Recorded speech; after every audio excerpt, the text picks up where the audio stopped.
राज्य सरकार के स्वास्थ्य मंत्री इरफान अंसारी, विभागीय सचिव और विभाग के अन्य अधिकारियों ने राज्य के सबसे बड़े अस्पताल रिम्स का निरीक्षण किया।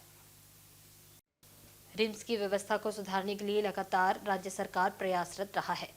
हेमंत सोरेन 2.0 की सरकार भी राज्य के इस अस्पताल को बेहतर करने की कोशिश में है। इसी कड़ी में मुख्यमंत्री हेमंत सोरेन ने गुरुवार को स्वास्थ्य विभाग के तमाम अधिकारियों के साथ एक बैठक कर रिम्स के साथ साथ राज्य के अन्य स्वास्थ्य सुविधाओं और सरकारी अस्पतालों को बेहतर बनाने की दिशा में कदम उठाने का निर्देश अधिकारियों और विभागीय मंत्री को भी दिया है।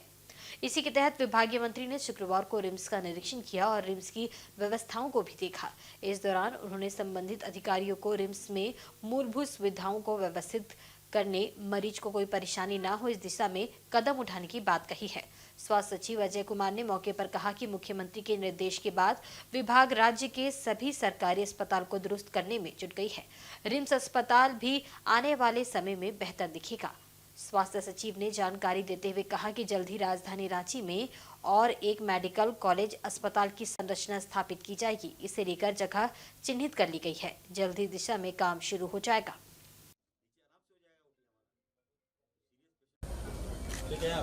कोई दिक्कत? इलाज ठीक हो रहा है आपका? इलाज ठीक हो रहा है? कौन है? इलाज ठीक हो रहा है इनका? कैमरा पीछे बाबा। ठीक है ना, आप खुश है कि नहीं? आप अपना कितना आगे किया है आप खुश है कि नहीं? अरे आगे निकालो जी, हम कितना निकाल लिया? हाँ भैया, भैया ठीक है, इलाज हो रहा है ना? कोई दिक्कत नहीं है ना? कहें कि माननीय मंत्री महोदय द्वारा पूरे इमरजेंसी का विजिट हुआ, उसके बाद आईपीडी वार्ड का विजिट हुआ है और पूरे कैंपस में हम लोग घूम करके देखे हैं कि रिम्स की क्या व्यवस्था है। और इधर लगातार हम लोग देख रहे थे कि मीडिया के द्वारा भी इस बात को उछाला जा रहा था कि रिम्स में जो है वो व्यवस्था दुरुस्त नहीं है। कल ही माननीय मुख्यमंत्री जी द्वारा समीक्षा बैठक किया गया था स्वास्थ्य विभाग से संबंधित, और जिसमें रिम्स के बारे में विशेष रूप से चर्चा हुआ था। और चर्चा के दौरान माननीय मुख्यमंत्री जी द्वारा यह निर्देश दिया गया कि रिम्स की जो व्यवस्था है और ख़ास करके यहाँ की जो इमरजेंसी की व्यवस्था है, लोगों को जो इतना वेट करना पड़ता है, और वो पूरी व्यवस्था को दुरुस्त किया जाए ताकि कोई भी आदमी कभी भी पहुँचे हॉस्पिटल में तो उसका इलाज हो सके।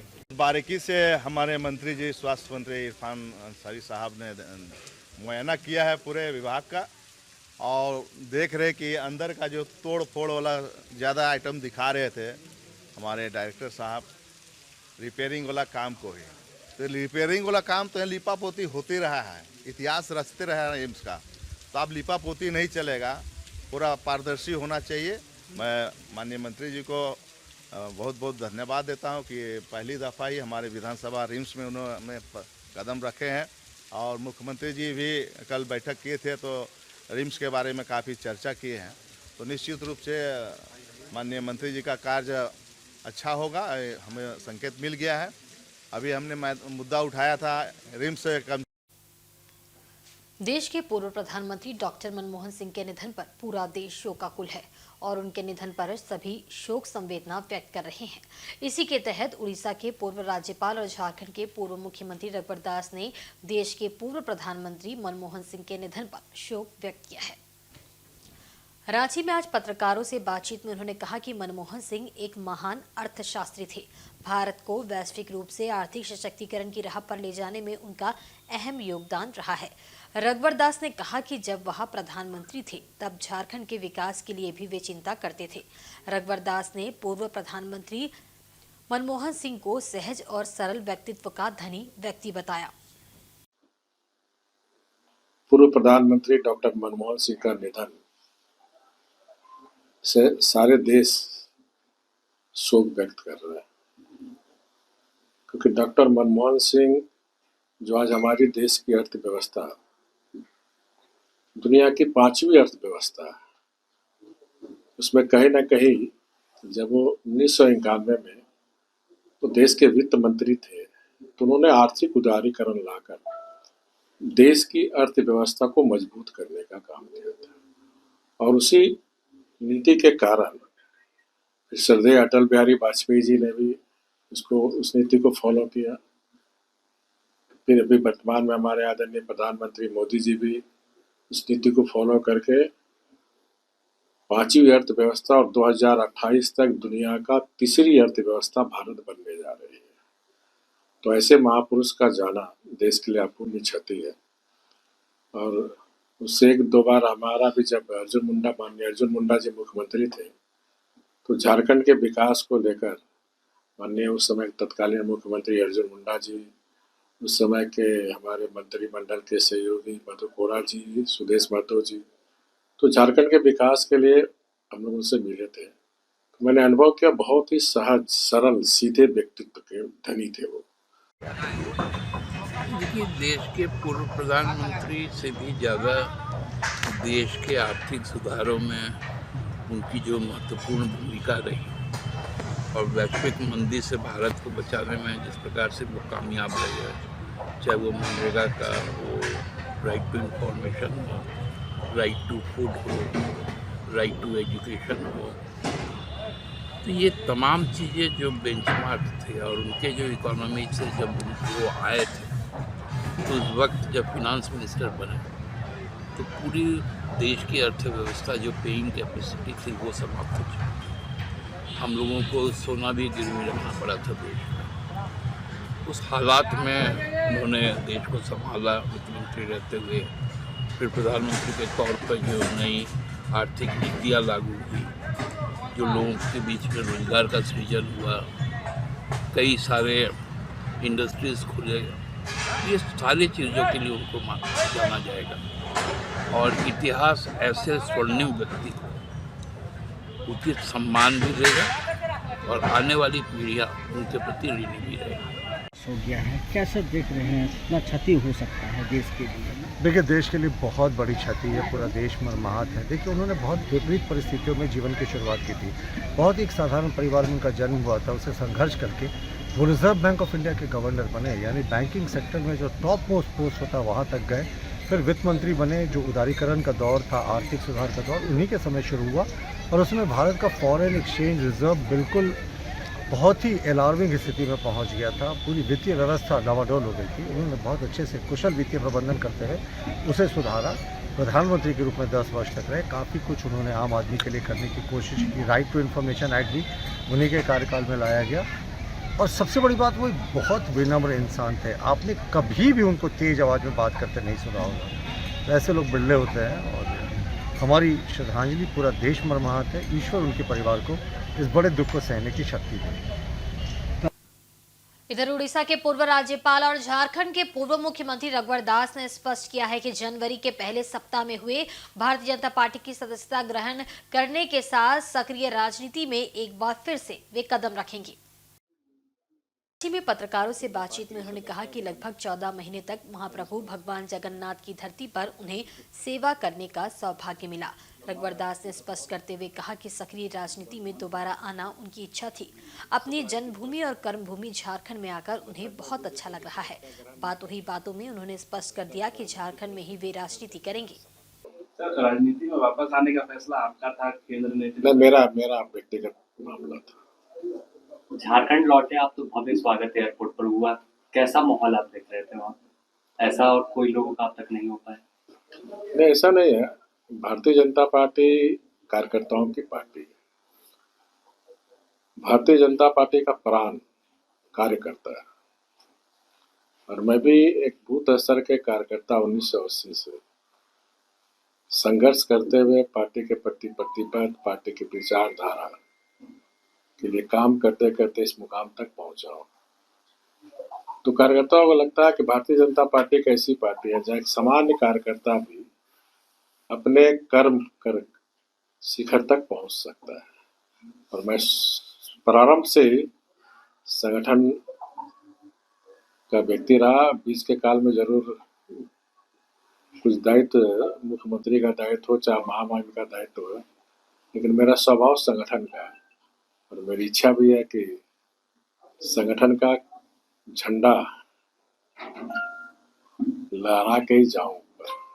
सर, कल एयरपोर्ट पर था तो वहाँ एक कार्यकर्ता वर्ग काफी उत्साहित है। वो कहे कि प्रभु राम का 14 वर्ष का वनवास था, आपका 14 महीने का, तो किस रूप में देखते हैं? वो ऐसा कह रहे थे। नहीं, देखिए, महाप्रभु जगन्नाथ, क्योंकि वहाँ वही जा सकता है जब महाप्रभु जगन्नाथ आपको बुलाएगा। तो महाप्रभु जगन्नाथ जी ने हमें उस पवित्र धरती पे एक संवैधानिक पद के लिए महाप्रभु ने बुलाया था। बंगाली युवा मंच चैरिटेबल ट्रस्ट की ओर से 2 दिवसीय पौष मेला का आयोजन बिरसा मुंडा पार्क में 28 और 29 दिसंबर को आयोजित किया जाएगा। ट्रस्ट के मुख्य संरक्षक सुप्रियो भट्टाचार्य ने प्रेस कॉन्फ्रेंस कर 2 दिनों तक चलने वाले इस मेले की जानकारी दी।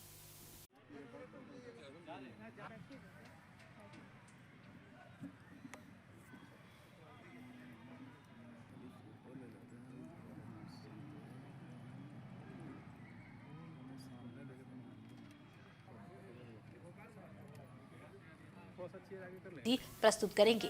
मेला में प्रवेश निःशुल्क रहेगा। का आयोजन बहुत भव्य तरीके से होना था।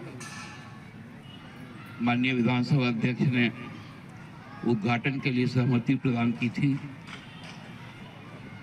और पूरा देश में हमको लगता है कि इस राज्य में सबसे बड़ा जो हम लोग जिसको इस तरफ के भाषा में नगाड़ा कहते हैं, लेकिन मानभूम सिंहभूम के इलाके में उसको धामसा कहा जाता है। 180 धामसा का कल आवाज की गूंज के साथ मेला का आगाज करना था और समापन हम सबको जानते हैं कि उड़ीसा का जो खुर्जा रोड वहाँ की आतिशबाजी पूरी दुनिया में फेमस है। विदेशों में भी उनके वहाँ से आतिशबाजी की जाती है क्रिसमस के समय, न्यू ईयर के समय। उसका भी आयोजन हम लोगों ने समापन पर रखा था, जिसमें माननीय मुख्यमंत्री ने भी सहमति व्यक्त की थी। लेकिन अब सारा आयोजन हम लोगों को जो भी चाहे धामसा का हो, आतिशबाजी का हो, उसको स्थगित करना पड़ रहा है।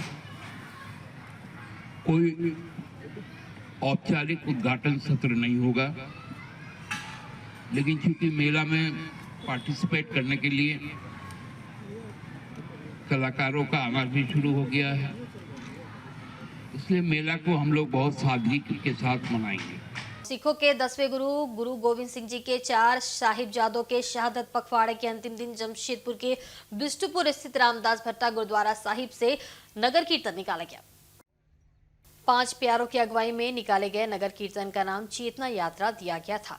4 साहिबजादों के शहादत को नमन करते हुए ये चेतना यात्रा निकाली गई थी। रामदास भट्टा गुरुद्वारा से निकाली गई चेतना यात्रा बिष्टुपुर के विभिन्न इलाकों में गई।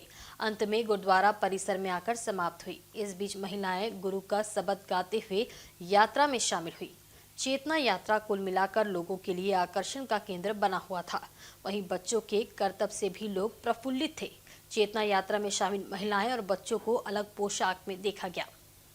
सबों के बीच में आज ये मछली घल कार्निवल में एक बात बोलना चाहता हूँ।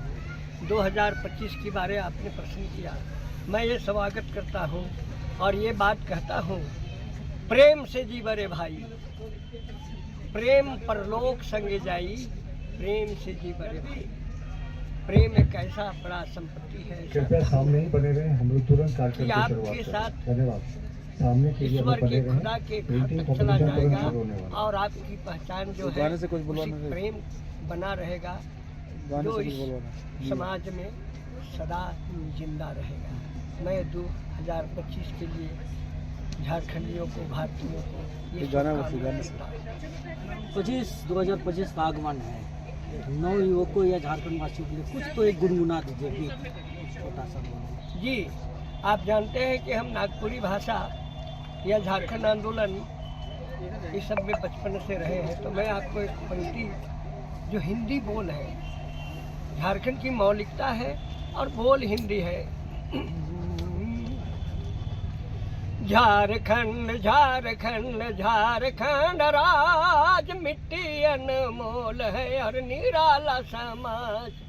फूलों सा महकाना है, चांद सा चमकाना है, देखेगा जमाना। मानवता का दिया है जलाना, देखेगा जमाना।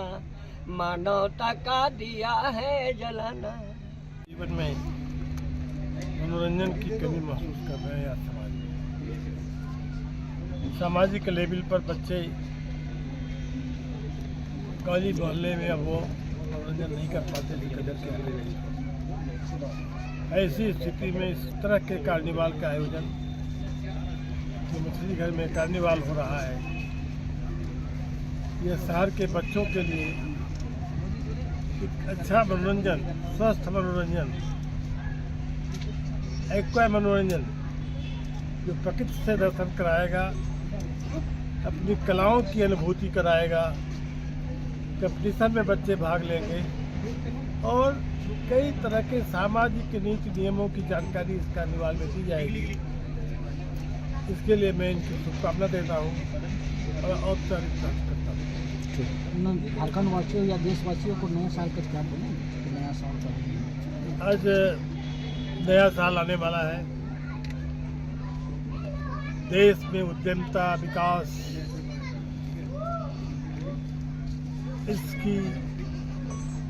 इसका माहौल है। नए साल में अधिक से अधिक नौजवान स्किल हो, कौशल युक्त हो, स्वस्थ रहे, मनोरंजन रहे, अच्छी घटनाएं घटें, उनके जीवन में अच्छी बातें आवें, सकारात्मक सोच हो, ऐसी मैं आशा करता हूँ। और इसके लिए नौजवानों को शुभकामना देता हूँ। वे निराश न हो, अपनी जिंदगी को इस तरह बनाएं जैसा प्रतुल सहदेव ने बनाया है। नगर पंचायत के सफाई कर्मियों द्वारा 3 सूत्री मांगों को लेकर चल रहा अनिश्चितकालीन धरना शुक्रवार को समाप्त हो गया। विधायक प्रतिनिधि सनताचार्य और नगर पंचायत के कार्यपालक पदाधिकारी शशि भूषण शेखर के हस्तक्षेप से सफाई कर्मियों को मनाने में सफलता मिली। धरना स्थल पर पहुंचे नगर पंचायत के कार्यपालक पदाधिकारी शशि भूषण शेखर ने सफाई कर्मियों को भरोसा दिलाया कि उनकी सभी समस्याओं को प्राथमिकता के आधार पर सुलझाया जाएगा। उन्होंने कहा कि हम सभी नगर पंचायत के परिवार का हिस्सा है। आपकी जो भी समस्याएं हैं उसका समाधान करने के लिए प्रयासरत है। आपकी लिखित शिकायतें प्राप्त हो चुकी है, जिन पर गंभीरता से विचार किया जा रहा है। धरना स्थल पर विधायक प्रतिनिधि सनताचार्य ने सफाई कर्मियों को संबोधित करते हुए कहा कि ये बहुत दुर्भाग्यपूर्ण है कि सफाई कर्मी जो शहर की स्वच्छता के लिए दिन रात मेहनत करते हैं, उन्हें अपनी मांगों के लिए सड़कों पर बैठना पड़ा। मैंने इस विषय में विधायक और पूर्व मुख्यमंत्री चंपई सोरेन जी को सूचित किया था। उन्होंने निर्देश दिया कि किसी भी परिस्थिति में सफाई कर्मियों की समस्याओं का समाधान किया जाए। उन्होंने आगे कहा कि सफाई कर्मी हमारे समाज के वे लोग हैं जो ऐसा काम करते हैं जो हम में से कई लोग नहीं कर सकते। उनके साथ ऐसा व्यवहार अस्वीकार्य है। उनकी मांगों को जल्द से जल्द पूरा किया जाएगा ताकि उन्हें कोई और कठिनाई ना हो। धरने के दौरान विधायक प्रतिनिधि और कार्यपालक पदाधिकारी ने कर्मचारियों से संवाद स्थापित किया।